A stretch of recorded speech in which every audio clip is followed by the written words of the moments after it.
Right, so I've made this about 3 times. This video, I'm gonna have to do it in a second. I'm gonna read something and then I'm gonna tell you some stuff. But basically, we'll start with the telling stuff because it's easier. Right now, if they went with my plan, we'd have to help Israel first because it's essential that we do so. But because they've got maybe 80 weeks or 85 weeks in terms of if Iran start ramping up production of nuclear bombs because they can build 5 a week at max capacity, yeah, which is a lot, and it will overtake Israel in about that amount of time, meaning they're very dead.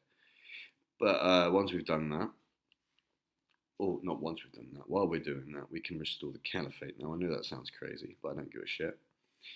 And we can obviously increase our numbers with the Sunni by about 1.7 billion, which is larger than China. They have 1.4.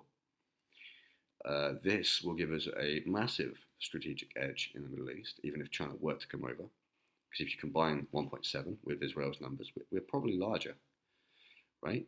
Especially since we can also bring France and Britain, at least in some capacity, at a lower manpower rate.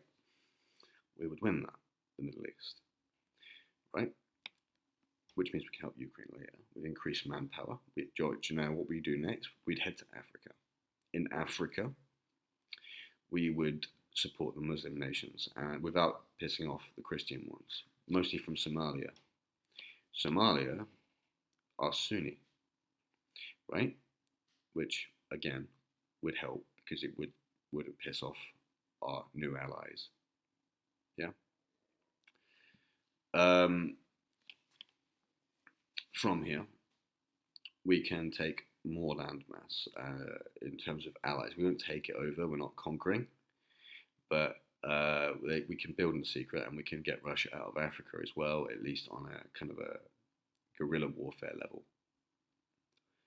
This would mean we could build in secret in our places that are allied with us in Africa without Russia finding out, and Somalia could outright be with us, and we can launch attacks from there. It's very all hush hush, right? But it's interesting, right? I'll read you this because it's just the bit I want to do.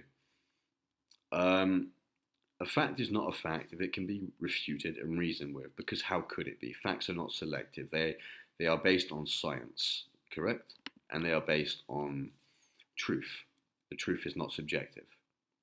You are choosing supremacy when you have a huge numerical advantage, saying 1.7 billion, and you decide to go with a smaller number of inbred white supremacists of about 500,000 ish, and only you just lose it all in the end. It's very fucking stupid. This is a fallacy. Religions do not make a man, the man makes a man. That means his attributes, whether he is honest, dishonest, honorable, dishonorable, loyal, disloyal, trickster, right? Funny, brave, smart, intelligent, strong. Those are the things that make a man.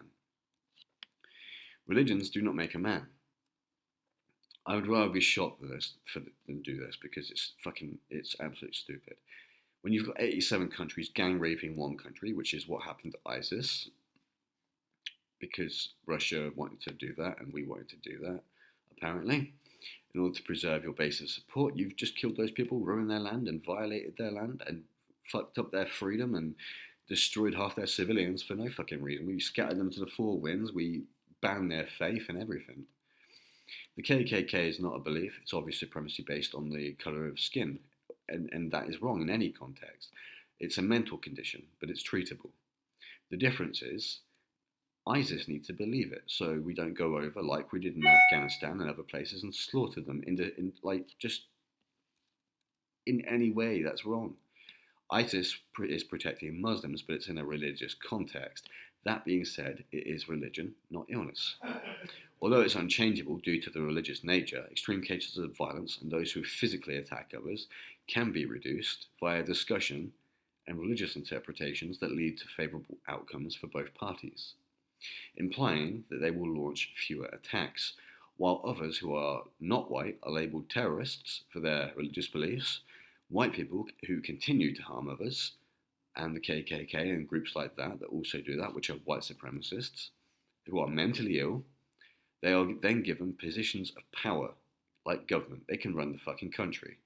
One is incorrect, and it's our way. The other way, meaning ours again, can be fixed, and we'll clarify this again, with therapy and medical fucking support. Those are my opinions, and they are correct. I am right, and you are wrong. We could win. We can save all those countries. We are not going to be fucking Nazis. I would rather be shot.